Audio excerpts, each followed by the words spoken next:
हाय फिर से हमारे इस चैनल में स्वागत है। आप लोगों के बीच में एक महत्वपूर्ण जानकारी लेकर आया हूँ। ये जानकारी भारत के हर नागरिक को होनी चाहिए।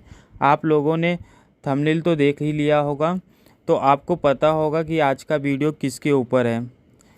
पेंशन योजना, जिसमें वृद्ध पेंशन, जो बूढ़े लोगों को पेंशन दिया जाता है 60 साल के बाद। विधवा पेंशन, इस पेंशन में जिसके पति का देहांत हो गया है। और विकलांग पेंशन, जिसमें किसी भी व्यक्ति या महिला के अंग काम करना बंद हो जाए या अपंग हो।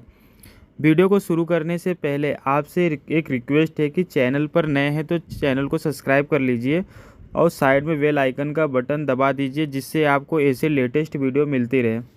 चलिए शुरू करते हैं। भारत सरकार अपने 28 राज्य में पेंशन योजना चालू की है।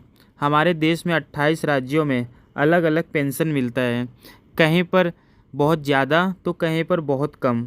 भारत देश में और भी योजनाएं चलती है, उसमें योजनाएं राशि हर राज्य में बराबर होती हैं, जैसे आयुष्मान योजना, प्रधानमंत्री आवास योजना, सुकन्या योजना, किसान सम्मान निधि योजना जैसी और भी योजनाएं हैं, जिसमें योजनाएं की राशि बराबर होती हैं।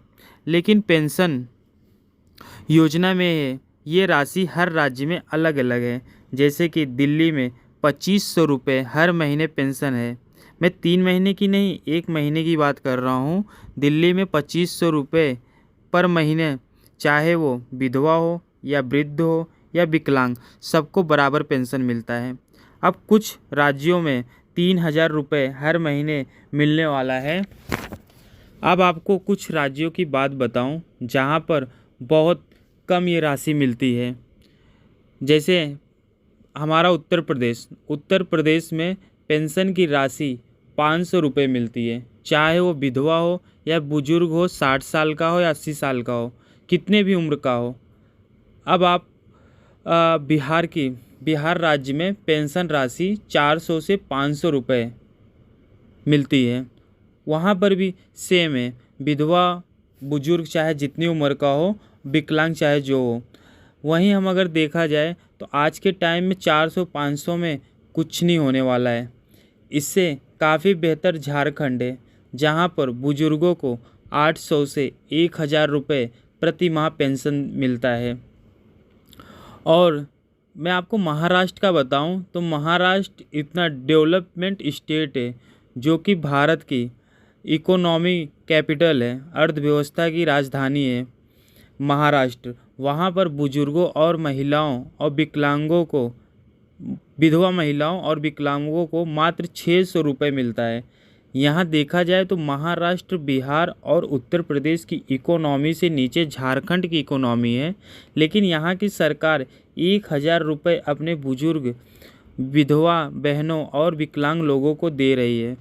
ऐसे ही उत्तराखंड में 1200 रुपये, बंगाल में 750 से लेकर 1000 के बीच में मिलता है, और राजस्थान में भी 750 से लेकर 1000 के बीच में मिलता है। ऐसे ही और भी राज्य है जहाँ पर 700, 500, 1000 मिलता है। अब मैं आता हूँ मेन मुद्दे पर। एक बच्चा पैदा होता है, माँ के गर्भ में जन्म लेते ही गवर्नमेंट को टैक्स पे करना चालू कर देता है। जन्म लेने के बाद से बुढ़ापे तक की जर्नी में टैक्स पे करता है। बचपन में दूध की बोतल से लेकर बुढ़ापे की व्हील चेयर तक टैक्स पे करता है, और हर राज्य में बराबर टैक्स लगता है। ये नहीं कि उत्तर प्रदेश में इतना, बिहार में इतना, झारखंड में इतना, टैक्स बराबर होता है हर राज्य में। लेकिन जब पेंशन की बात आती है तो हर राज्य सरकार डिसाइड करती है कि किस राज्य में कितना देना है। जो रोड पर भीख मांगता है, जो मजदूरी करके बच्चों का पेट पालता है, खुद भूखा सो जाता है, लेकिन सरकार को टैक्स देता ही है। एक मिडिल क्लास फैमिली से लेकर एक लोअर क्लास फैमिली तक अपना पैसा बच्चों को पढ़ाने में, शादी में, घर बनाने में, सामान खरीदने में, सब में ख़त्म कर देते हैं। आखिरी में उसे कुछ नहीं उनके पास में बचता है, और उसके बाद तो सरकार को चाहिए जो वो पूरे जीवन में टैक्स पे किया है उसका कुछ हिस्सा एक ऐसे अमाउंट में उसे पे करें जिससे उसका खुद का निर्वाह महीने में आराम से हो जाए। अब दिल्ली में 2500 रुपये हर बुजुर्ग, विधवा महिलाओं और विकलांगों को मिल रहा है, और वहीं पर हरियाणा सरकार अपने सभी 60 वर्ष के ऊपर बुजुर्गों को, विधवाओं को और विकलांग को 3000 रुपये प्रति माह पेंशन देने की घोषणा की है। जो आप थंबनेल देखे हैं वो हरियाणा सरकार ने ऐलान किया है। इसके पहले 2014 तक हरियाणा में 1000 रुपये पेंशन मिलता था, लेकिन जब से मनोहर लाल खट्टर जी की सरकार आई है वो पेंशन 2500 रुपये महीने कर दी थी। अब 2022 के आखिरी से 3000 रुपये प्रति माह देने का ऐलान कर दिया है। ये भारत में सबसे अच्छा और बड़ा कदम है जिसमें एक बुजुर्ग अपना जीवन यापन कर सकता है। इसमें उत्तर प्रदेश और बिहार के राज्य सरकार को सीखना चाहिए कि 400-500 रुपये ये कोई पेंशन नहीं, ये भीख देना है। इससे ज़्यादा तो एक भिखारी महीने में कमा लेता है। तो सरकार को सोचना चाहिए कि ये मजदूर बेचारे भी देश के विकास के लिए हमेशा तत्पर रहकर योगदान देते हैं। बाहर जाकर रोड, नाले, बिल्डिंग में काम करके जीवन यापन के साथ सरकार को टैक्स देते हैं। इन बेचारों को नॉलेज का अभाव रहता है कि पैसे को सेविंग भी करना चाहिए। भारत सरकार की तरफ से बहुत सारी योजनाएं निकाली गई हैं जिसमें लोगों को बुढ़ापे में बहुत ज़्यादा फ़ायदा हो सकता है। जैसे मैं आपको कुछ बता दूं, बहुत सारी स्कीम है। अटल पेंशन योजना, पीपीएफ है, मानधन योजना और भी स्कीम निकाली गई है।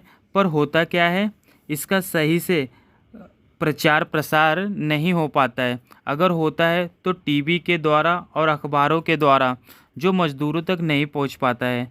आज भी बहुत से गांव में 80 से 90% लोग न्यूज़ और अखबारों से कोई मतलब नहीं रखते हैं, तो उन लोगों तक प्रचार और प्रसार नहीं हो पाता है।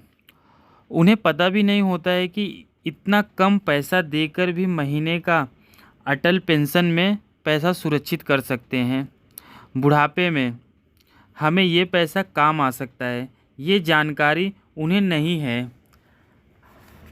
आप